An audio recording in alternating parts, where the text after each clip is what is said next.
গত সিজনে আমাদের দেখানো হয়েছিল যে যুদ্ধের পর বুদ্ধা খুবই আহত হয়ে পড়েছিলেন। তিনি এতটা দুর্বল হয়ে গিয়েছিলেন যে নার্সরা তাকে মেডিকেল ট্রিটমেন্টের জন্য নিয়ে যাচ্ছিল। বুদ্ধা ব্রুনহিল্ডেকে কাছে ডেকে বললেন, তোমার কি সেই কোকাকোলা ফ্লেভারের ক্যান্ডি মনে আছে? তুমি কি আমার জন্য সেটা এনে দিতে পারবে? এটা শুনে ব্রুনহিল্ডে হেসে ফেলল এবং বলল, হ্যাঁ, অবশ্যই। তারপর বুদ্ধা বললেন, এখন তোমার কি মনে হয় মানব জাতিকে বাঁচাতে আমরা আরেক ধাপ এগিয়ে এসছি? ব্রুনহিল্ডে মুচকি হেসে উত্তর দিল, হ্যাঁ, আপনার জন্যই মানবজাতি আরেকটা সুযোগ পেয়েছে। তখন বুদ্ধা গম্ভীর হয়ে বললেন, ব্রুনহিল্ডে, তুমি আমার কাছে কিছু লুকিও না। আমি তোমার চোখে দেখতে পাচ্ছি এই যুদ্ধ জিতে গেলে তুমি কি করতে চলেছ। এই কথা বলতে বলতে বুদ্ধার মুখ দিয়ে রক্ত বেরোতে শুরু করল। নার্সরা তাকে তাড়াতাড়ি রুমে নিয়ে চলে যায়। এদিকে গোল কিছুই বুঝতে পারছিল না যে বুদ্ধা আসলে কি বলছিলেন। ব্রুনহিল্ডে তাকে বলল, তুমি বুদ্ধার কাছে যাও আর সব রিপোর্ট আমাকে দিও। এই বলে সে চলে গেল। অন্যদিকে আমাদের বেলজেবুবকে দেখানো হলো তার কাছে ওডিন এসে বলল, এসব কি তোমারই কাজ? মনে রেখো, আমার কাজে কারো হস্তক্ষেপ আমি পছন্দ করি না। বেলজেবুব উত্তর দিল, ঠিক আছে, এরপর থেকে খেয়াল রাখব। এখন আমাদের ব্রুনহিল্ডেকে দেখানো হলো যে যেতে যেতে বুদ্ধার কথাগুলো মনে করছিল। ঠিক তখনই সামনে থেকে আরেকজন ব্রুনহিল্ডে আসতে দেখা যায়। আমি তোমাকে বলেছিলাম আমার জন্য অপেক্ষা করতে। ও, তুমি আমাকে চিনে ফেলেছ? আর হ্যাঁ, এটা একটা ছেলে, এর নাম মাইকেল। মাইকেল পরবর্তী ফাইটে যাওয়ার জন্য জেদ করে। না, এখনও তোমার পালা আসেনি। যদি তুমি বেশি জোর করো তাহলে আমি তোমাকে টুর্নামেন্ট থেকে বাদ দিয়ে হেলহাইমে পাঠিয়ে দেব। এটা শুনে মাইকেল কাঁদতে শুরু করে। এই কান্নাকাটি বন্ধ করো আর বলো, তুমি দরজা ভাঙার চেষ্টা কেন করছিলে? তার উত্তরে মাইকেল বলল, আমি বোর হয়ে গিয়েছিলাম আর দরজার ওপারে কি আছে তা দেখতে চেয়েছিলাম। কিন্তু এত চেষ্টার পরেও দরজা ভাঙল না। যাই হোক, ওটা ভাঙার চেষ্টা করতে আমার খুব মজা লেগেছিল।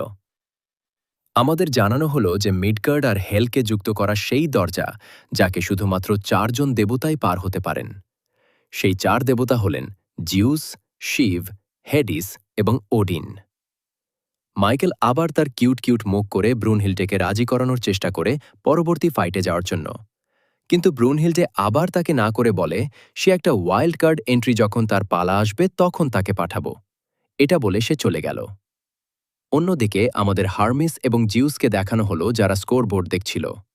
হার্মিস বলল, বুদ্ধা আমাদের যে ধোঁকা দিয়েছে তার ফলে আমাদের স্কোর মানুষের সাথে সমান হয়ে গেছে। আমার ধারণাই হয়নি যে মানুষরাও দেবতাদের সাথে এভাবে টক্কর দিতে পারবে। আমার বিশ্বাসই হয়নি যে সেই ভালকিরি যারা দেবতাদের সমর্থন করত মানুষের পক্ষে চলে আসবে। প্রথম ফাইটে আমার মনে হয়েছিল থর খুব সহজেই সেই মানুষটাকে হারিয়ে দেবে। কিন্তু যখন সেই মানুষ থরের সবচেয়ে শক্তিশালী আক্রমণ ব্লক করে তাকে আহত করল, তখন আমার নিজের চোখকেই বিশ্বাস হয়নি। দুজনেই পুরো শক্তি দিয়ে একে অপরের মোকাবিলা করেছে, কিন্তু শেষে থর জিতে গেল। আমরা ব্রুনহিল্ডেকে দেখি, সেও স্কোরবোর্ড দেখছিল আর ভাবে, আমরা পুরো চেষ্টা করেছিলাম, কিন্তু সেই ফাইটটা আমরা জিততে পারিনি। দ্বিতীয় লড়াইয়ে মানুষের পক্ষ থেকে অ্যাডাম লড়েছিল আর দেবতাদের পক্ষ থেকে জিউস। আমার বিশ্বাস হয়নি যে কেউ জিউসকে তার হাঁটুতে নিয়ে আনতে পারবে, কিন্তু অ্যাডাম তা করেছে।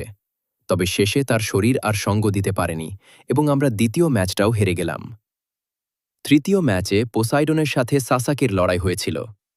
সাসাকির তলোয়ারের দক্ষতা দেখে পোসাইডনও অবাক হয়েছিল, কিন্তু তাকে পুরোপুরি বিশ্বাস ছিল যে সে সাসাকিকে সহজেই হারিয়ে দেবে। কিন্তু কেউ ভাবেনি যাকে গ্রেটেস্ট লুজার বলা হতো, সেই এক দেবতাকে হারিয়ে মানবজাতিকে তার প্রথম জয় এনে দেবে। তারপর জ্যাক দ্য রিপারের সাথে হ্যারাক্লিসের ফাইট হয়েছিল।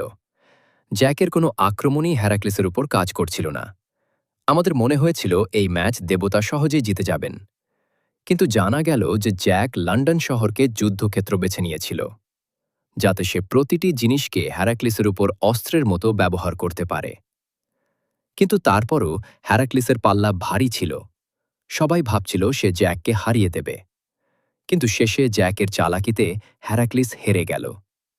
আর প্রথমবারের মতো মানুষ এবং দেবতাদের স্কোর টাই হয়ে গেল।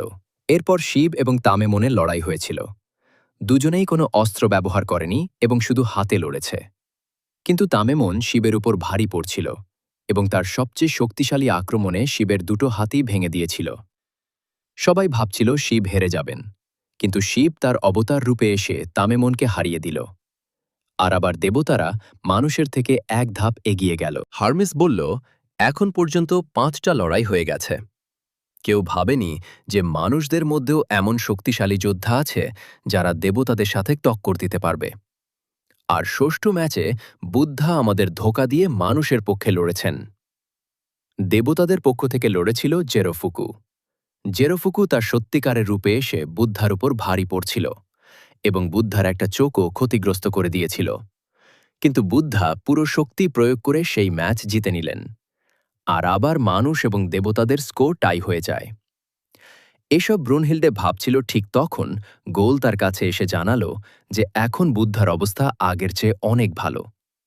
এটা শুনে ব্রুনহিল্ডে স্বস্তি পেল এবং বলল, তাহলে চলো, এখন সময় হয়েছে পরবর্তী ম্যাচের। আর দুজনে সেখান থেকে রওনা দেয়। এদিকে মাঠে দুই পক্ষই চলে এসেছে। মানুষের পক্ষ থেকে শি হুয়াং এবং দেবতাদের পক্ষ থেকে হেডিস লড়তে চলেছেন। আর আমাদের জানানো হলো যে এই লড়াইটা রাজা বনাম রাজার লড়াই।